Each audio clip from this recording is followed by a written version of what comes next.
J'aimerais nous inviter à nous lever avec nos Bibles ce matin. Nous prenons Hébreux chapitre 11. Hébreux chapitre 11. Je vous en prie, veuillez vous lever avec votre Bible. J'aimerais que nous puissions honorer la parole de Dieu en étant debout ce matin.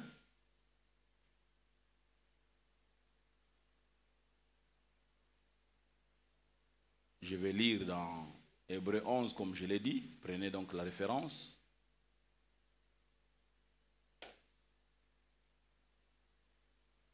Hébreux chapitre 11,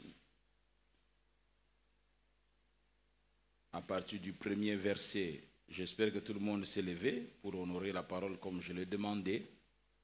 Merci pour votre compréhension et obéissance. Hébreux 11, nous lirons à partir du premier verset. Or, la foi est une ferme assurance des choses qu'on espère, une démonstration de celles qu'on ne voit pas. Pour l'avoir possédée, les anciens ont obtenu un témoignage favorable. C'est par la foi que nous reconnaissons que le monde a été formé par la parole de Dieu, en sorte que ce qu'on voit n'a pas été fait des choses visibles. C'est par la foi qu'Abel offrit à Dieu un sacrifice plus excellent que celui de Caïn. C'est par elle qu'il fut déclaré juste, Dieu approuvant ses offrandes, et c'est par elle qu'il parle encore, quoique mort. C'est par la foi qu'Enoch fut enlevé pour qu'il ne vît point la mort et qu'il ne parut plus parce que Dieu l'avait enlevé. Car avant son enlèvement, il avait reçu le témoignage qu'il était agréable à Dieu. Or, sans la foi, il est impossible de lui être agréable, car il faut que celui qui s'approche de Dieu croit que Dieu existe et qu'il est le rémunérateur de ceux qui le cherchent. C'est par la foi que Noé, divinement averti des choses qu'on ne voyait pas encore, et saisi d'une crainte respectueuse, construisit une arche pour sauver sa famille. C'est par elle qu'il condamna le monde et devint héritier de la justice qui s'obtient par la foi. C'est par la foi qu'Abraham, lors de sa vocation, obéit et partit pour un lieu qu'il devait recevoir en héritage. Et c'est par la foi qu'il vint s'établir dans la terre promise, comme d'une terre étrangère, habitant sous des tentes, ainsi qu'Isaac et Jacob, les co-héritiers de la même promesse. Nous disons Amen. Amen. Nous allons rester debout, nous déposons nos Bibles et nous allons acclamer la parole du Seigneur.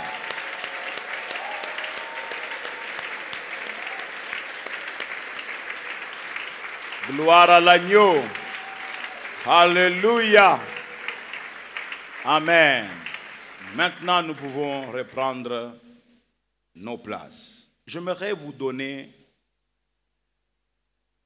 le fardeau qui s'est imposé dans mon cœur depuis plusieurs jours par rapport à cette année, la marche par la foi. Je parle de la marche par la foi. Alléluia. Tu peux tout oublier, mais sache que la pensée que Dieu a mise dans les cœurs de notre pasteur pour l'an 2022, c'est que je suis appelé à marcher par la foi.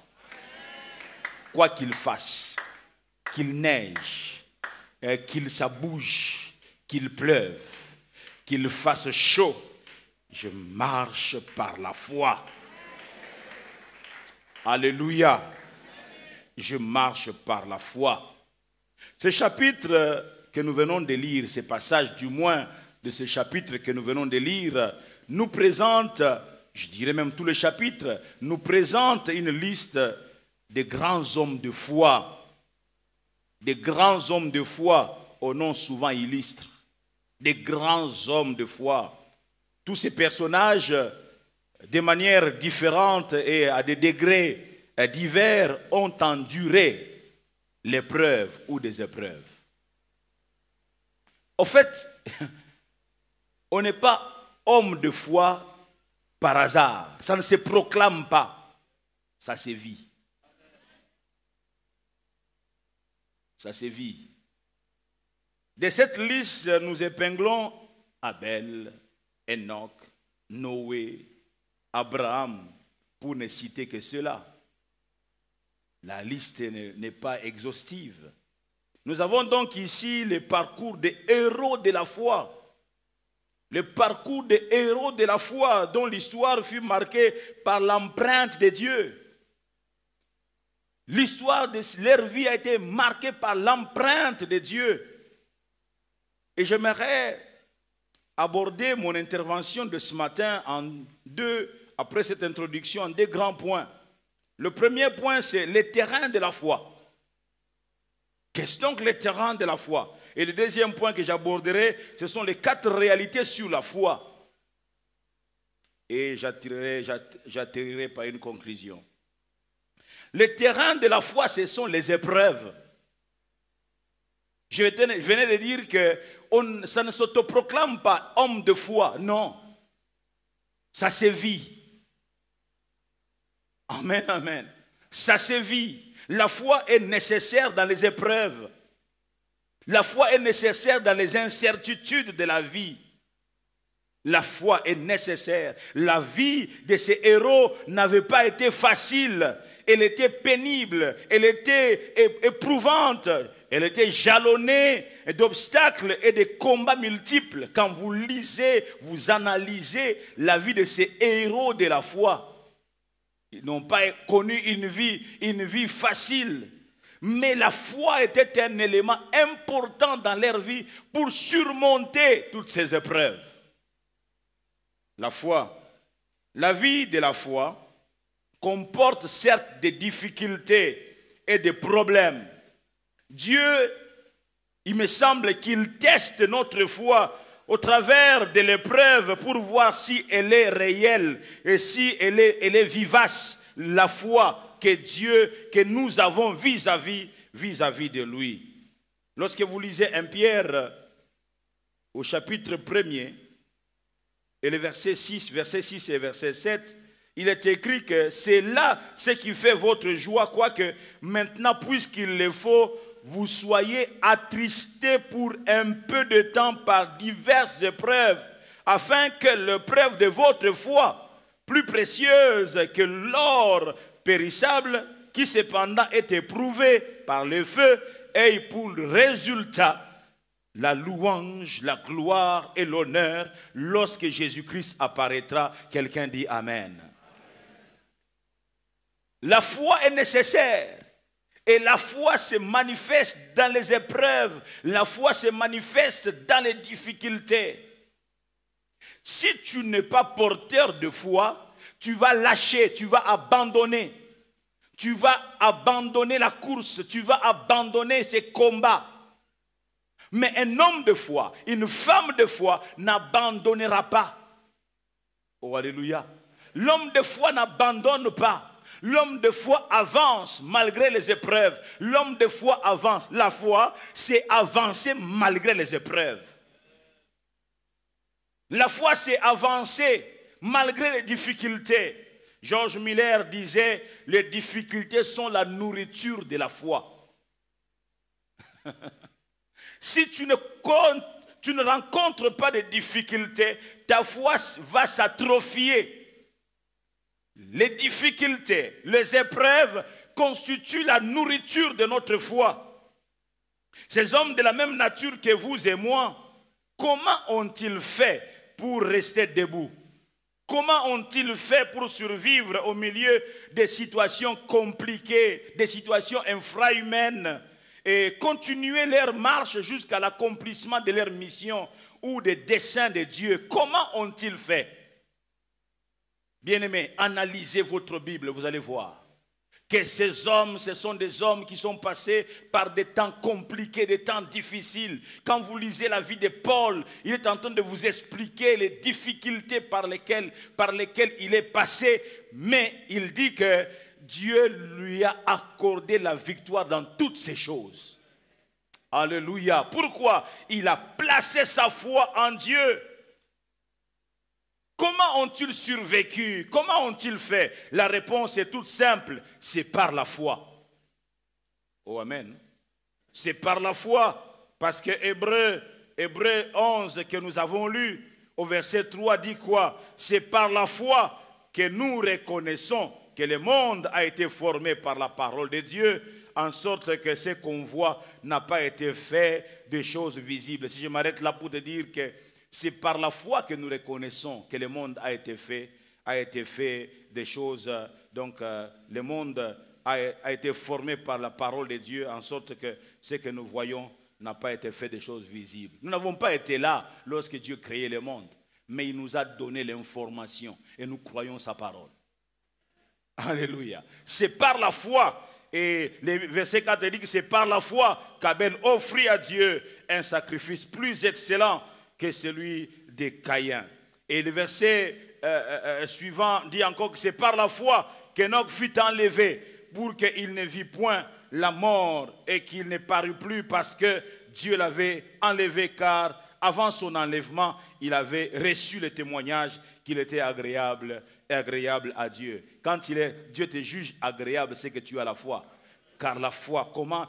Or, sans la foi, il est impossible de lui être agréable. Donc, Enoch avait la foi en Dieu, malgré les temps difficiles, malgré les combats, malgré la corruption. Enoch avait foi en Dieu. Dieu l'a jugé agréable. Alléluia. Oh, je prie que le Seigneur puisse juger chacun d'entre nous cette année agréable à ses yeux. Oui, quand nous porterons la foi, quand nous aurons la foi, quand nous demeurerons dans la foi, ayant confiance en Dieu, malgré les temps, malgré les épreuves, malgré les réalités, malgré les combats, Dieu nous jugera agréable à ses yeux. Alléluia.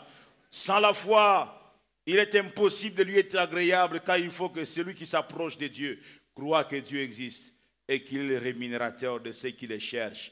Dieu va te rémunérer, toi l'homme de la foi.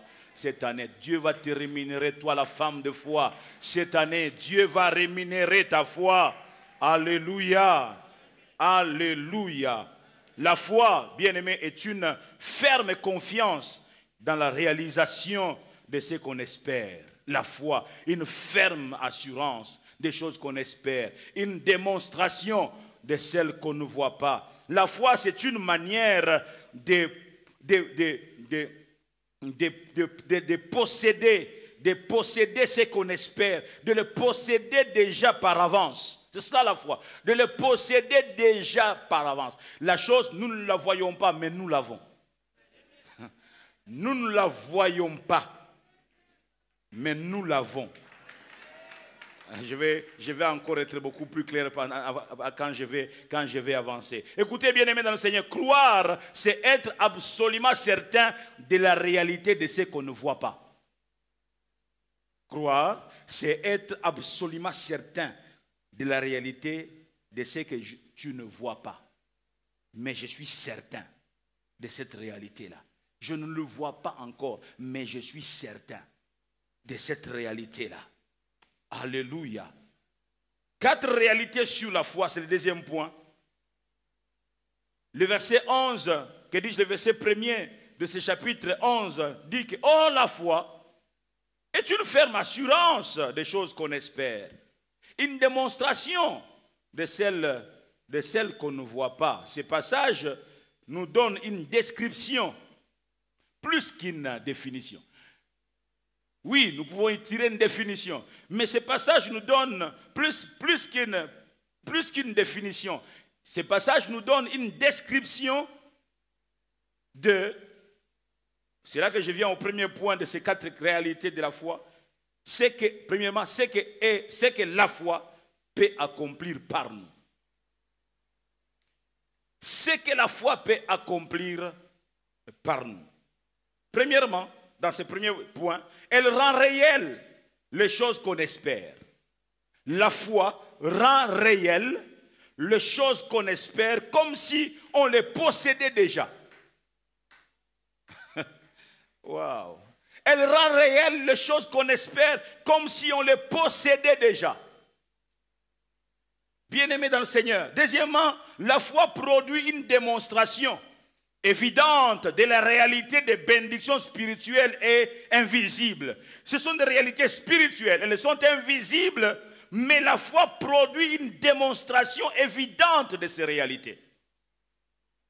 La foi, en d'autres termes, la foi, retenez, rend présente les choses futures et rend visibles les choses invisibles. Bien-aimés, des choses que nous possédons aujourd'hui ont existé avant. Je parle à quelqu'un?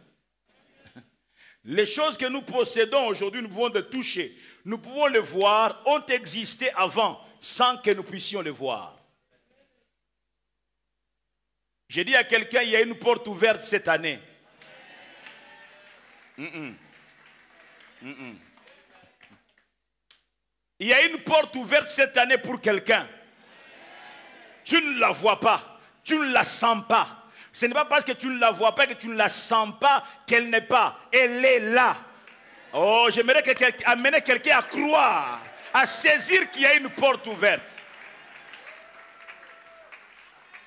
Alléluia. Cette année, c'est la marche par la foi, Église. Je t'ai entendu dire que cette année, c'est la marche par la foi. Tu entreras là où personne ne t'attend. Quelqu'un a dit, la foi est la confiance en la fidélité de Dieu. J'aime ça. La foi est la confiance en la fidélité de Dieu. Tu ne reposes pas ta foi dans le vide. La foi est la confiance dans la fidélité de Dieu. La foi, c'est la conviction que ce que Dieu déclare est vrai et ce qu'il promet s'accomplira.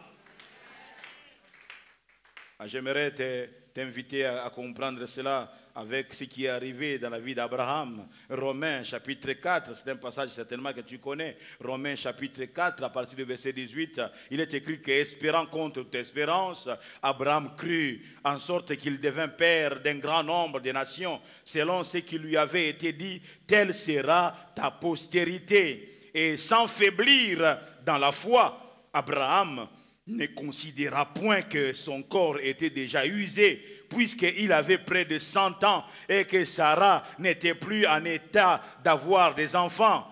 Abraham ne douta point par incrédulité au sujet de la promesse. Retenez, je vais revenir sur cela. Il ne douta point au sujet, non pas dans le vide, au sujet de la promesse de Dieu, mais il fut fortifié par la foi, donnant gloire à Dieu, verset 21, et ayant la pleine conviction que ce que Dieu promet, il peut aussi l'accomplir.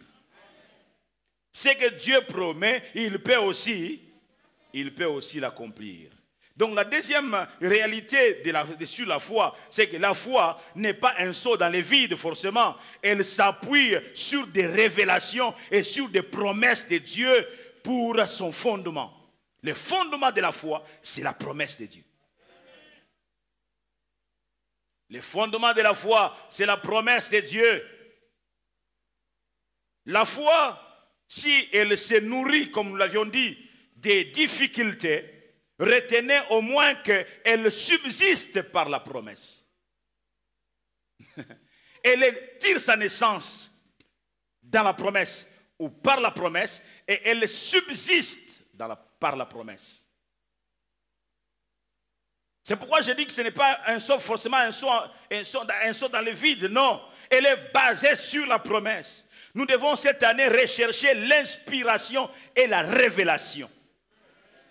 Bien-aimé, Dieu parle encore jusqu'aujourd'hui.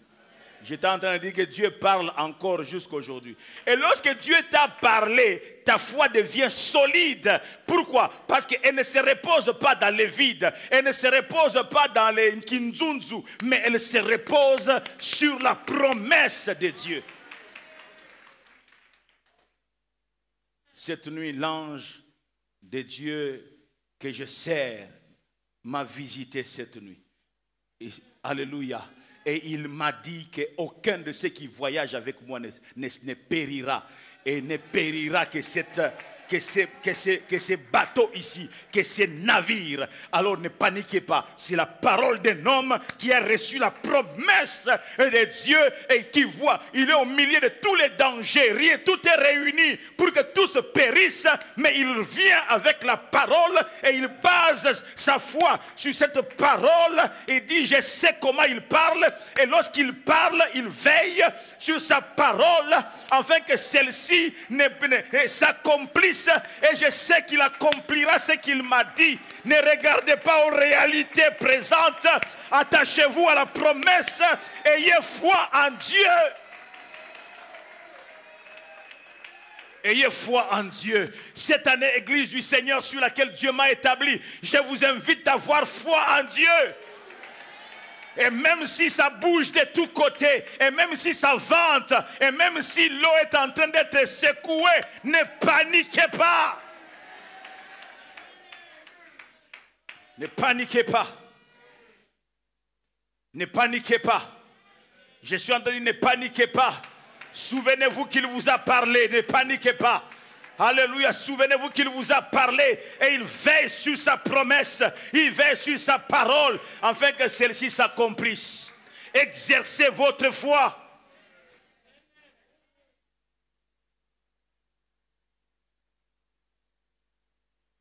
Wow.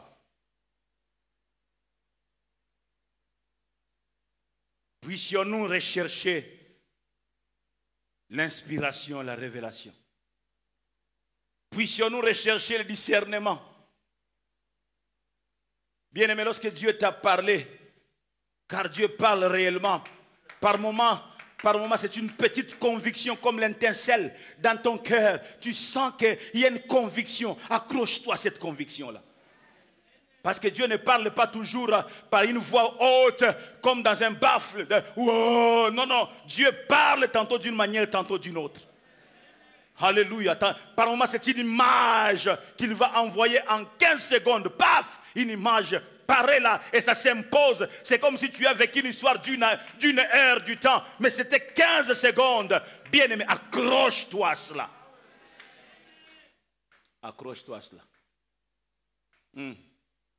Dieu parle encore, parle-nous, pour que nous puissions reposer notre foi sur Dieu, sur cette parole. Bien-aimé, la parole, vous ne la touchez pas, mais la parole, vous l'entendez. La parole, vous pouvez la sentir au fond de votre cœur, mais la parole s'accomplira. Je dis la parole de la promesse s'accomplira. Il dit, si elle tarde, attends-la, car elle s'accomplira, car le temps de son accomplissement est déjà arrêté. Si elle tarde, attends-la, elle s'accomplira, certainement.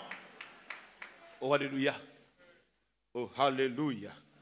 Oh, il y aura peut-être, tu passeras peut-être par des temps compliqués. Mais souviens-toi, quand tu seras en train de passer par des temps compliqués, Dieu te rappellera. Il dit, je t'avais déjà averti pour cette affaire. Cette affaire ne t'engloutira pas. Cette affaire ne te détruira pas. Ton entreprise ne va pas s'engloutir à cause de ces réalités. Je suis avec toi. Bien-aimé, j'aimerais te dire que pendant que je te parle, Dieu me parle moi-même par rapport à l'église.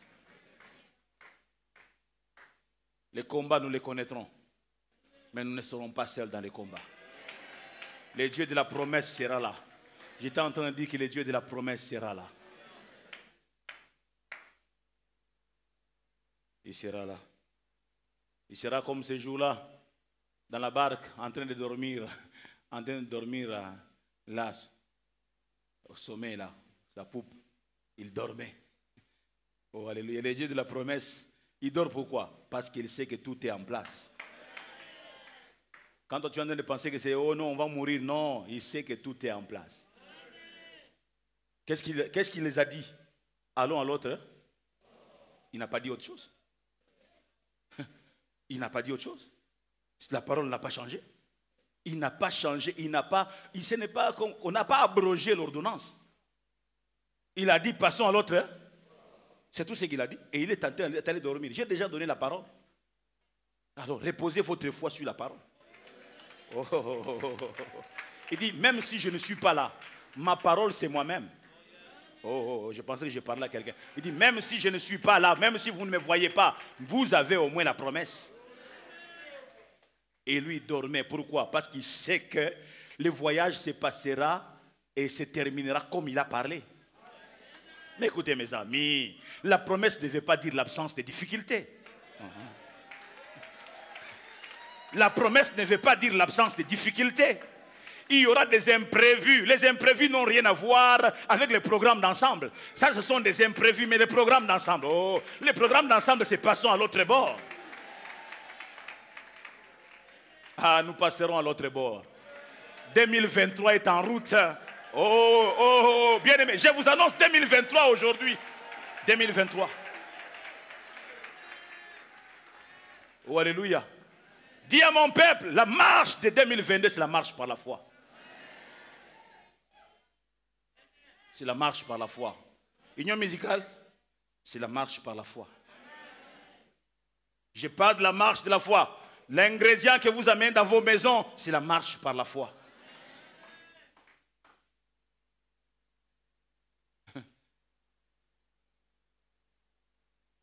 Les navires, c'est décomposé. Mais aucun d'eux n'a péri. Tout s'est passé selon la promesse. Il y avait un homme de foi dans ce navire-là. Saul de Tarse, Paul, un homme de foi. Plaise à Dieu que dans notre barque, la parole éternelle cette année, il y ait des hommes et des femmes de foi. Seigneur, augmente-moi la foi. Oh, je te prie, augmente-moi la foi, Seigneur. Augmente-moi la foi. Pourquoi dois-je recevoir une telle pensée? Qu'est-ce qui nous attend cette année? Seigneur, augmente-moi la foi. Troisièmement, dans ce deuxième point de 4 réalités sur la foi, la troisième réalité, c'est que la foi ne se limite pas à des possibilités, mais elle pénètre le royaume de l'impossible. C'est fort, hein? Elle ne se limite pas à des possibilités, la foi, mais elle pénètre le royaume de l'impossible. Un homme a dit, la foi commence là où s'arrête le possible. Quand c'est possible, il n'y a pas besoin de foi. Et la foi, quand tu vois, tu n'as plus besoin de croire, tu n'as plus besoin d'espérance. La foi, c'est parce que tu ne vois pas encore. C'est quoi tu as foi? Tu crois que ça m'a marché. La foi commence là où s'arrête le possible. Écoutez, parce que si c'est possible, alors Dieu n'est pas intéressé par ces deals. Si c'est possible, Dieu n'est pas intéressé par ces deals-là. Si c'est possible, alors Dieu ne retire aucune gloire. Si c'est possible, Dieu ne retire aucune gloire.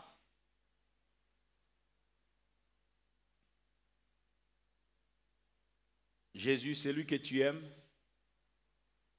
Lazare est malade. On a précisé, celui que tu aimes, on donne aussi le nom, Lazare. La Bible dit qu'il est resté là. Et puis il dit à ses amis, il dit, cette maladie ne mène pas, hein? Mais ça a mené quand même Lazare à la mort. Et après il dit à ses disciples, lèvons-nous car notre ami Lazare dort. Allons-y, je vais aller le réveiller.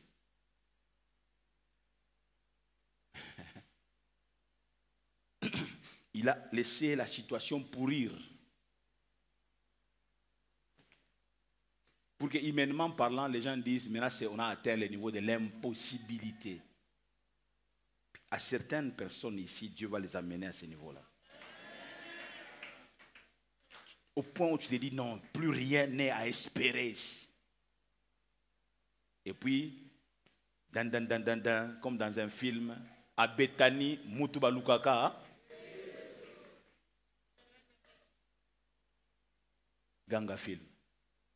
Tout le monde, le dé est déjà terminé. Si les messieurs maintenant arrivent, on peut te lapider. Mais il sait qu'il a amené la chose jusqu'à ce niveau-là. Oh, alléluia. Alléluia. Je disais, si c'est possible, alors Dieu n'est pas intéressé par ce business. Dieu n'est pas intéressé par ce qui est possible. Ce que toi tu peux faire, ça n'intéresse pas Dieu. Dieu, vous l'attendez dans ce que vous disiez, c'est fini. C'est là que lui intervient. Oh, alléluia. Quatrième point, donc réalité de la foi, c'est que la vraie foi, la foi puissante, regarde à la promesse. Elle regarde la promesse et s'appuie sur Dieu. Je le disais déjà donc en passant. S'appuie sur Dieu seul.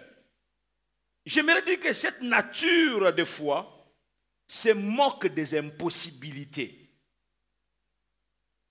Cette nature de foi-là, qui regarde à la promesse, qui s'appuie sur le Dieu de la promesse, elle se moque des impossibilités. Quand le monde dit, ça ne marchera pas, ça ne se fera pas, la foi, elle s'écrit, ça sera fait. Oui, ça sera fait, ça se fera en 2022.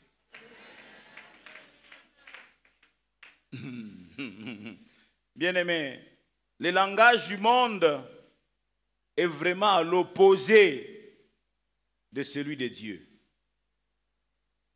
Le langage du monde est vraiment à l'opposé de celui de Dieu. Le monde dit voir c'est croire. C'est ça le monde. Comment puis-je croire en quelque chose que je ne vois pas? Pour le monde, voir c'est ça croire.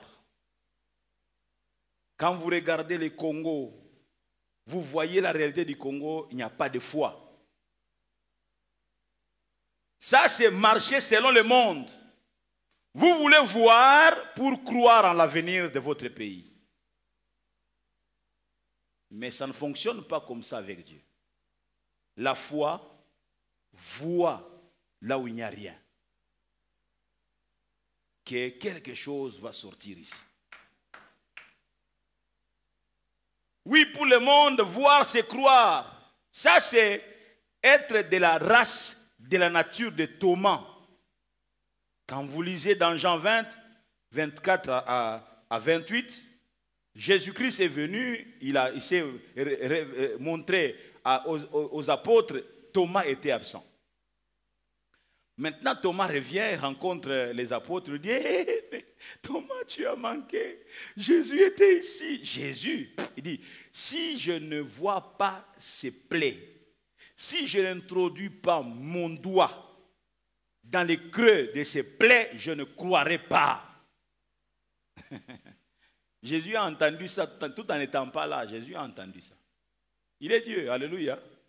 Maintenant, il apparaît encore, ils étaient dans une pièce fermée hermétiquement. Jésus entre sans que la porte ne soit ouverte. Il est là, ouverte, il est là. Et puis, il s'approche de Thomas. Thomas, viens. Alors, regarde, s'il me plaît. Introduis ton doigt.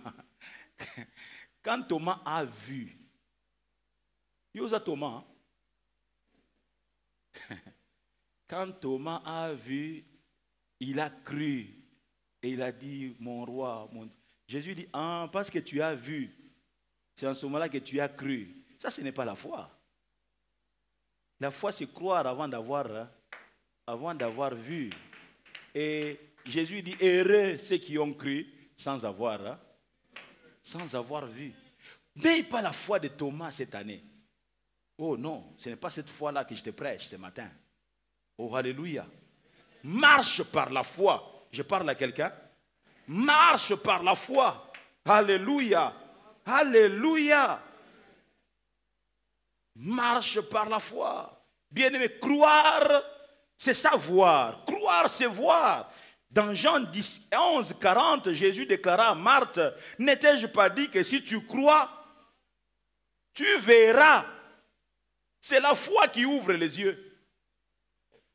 Alléluia. N'étais-je pas dit que si tu crois, tu verras la gloire de Dieu? Hébreux 11, 2 traite de la question des héros de l'Ancien Testament qui reçurent l'approbation de Dieu parce qu'ils marchaient par la foi et non par la vue. Ils ont marché par la foi. 2 Corinthiens 5, 7 dit, car nous marchons par la foi et non par la vue. Nous marchons par la foi et non par la vue. Notez, Église du Seigneur, que la vue veut que les conditions soient réunies pour qu'elle s'engage. La vue veut que les conditions soient réunies pour qu'elle puisse s'engager. Mais la foi, elle s'engage lorsqu'il n'y a rien et provoque les conditions et les circonstances. La foi, elle provoquera les conditions. Il y a des gens qui croient dans les autres sans que les autres ne présentent des choses pour pouvoir les inciter à croire en leur avenir. Les gens s'accrochent seulement à toi. Non, non, avec lui nous pensons que quelque chose marchera. Mais vous reposez votre foi sur quoi? Non, non, non, non, on ne sait pas très bien, mais on sent qu'avec lui les choses marcheront. Oh, alléluia. David, les gens l'ont suivi sans savoir qu'est-ce qu'il va devenir. Les hommes de David là, ils ont cru en David. Un jour il deviendra roi. Pourquoi? Ils savaient que David avait la promesse.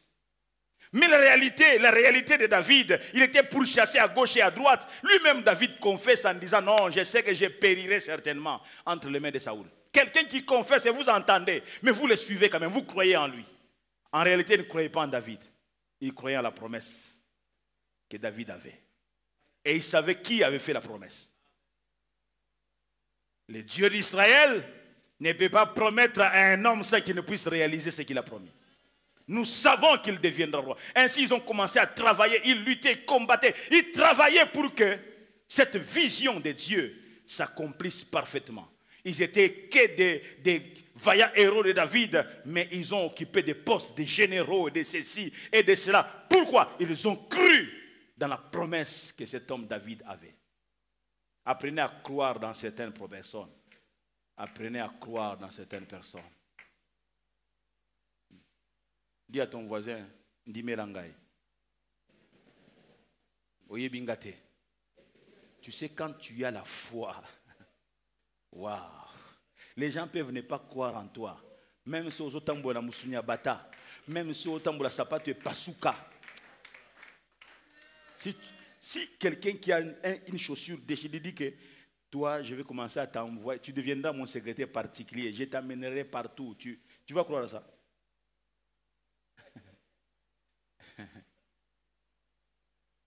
Tu sais, la révélation te fait voir ce que tu vas devenir. La révélation. C'est pourquoi, bien-aimé, ça doit passer aussi par une vie de prière.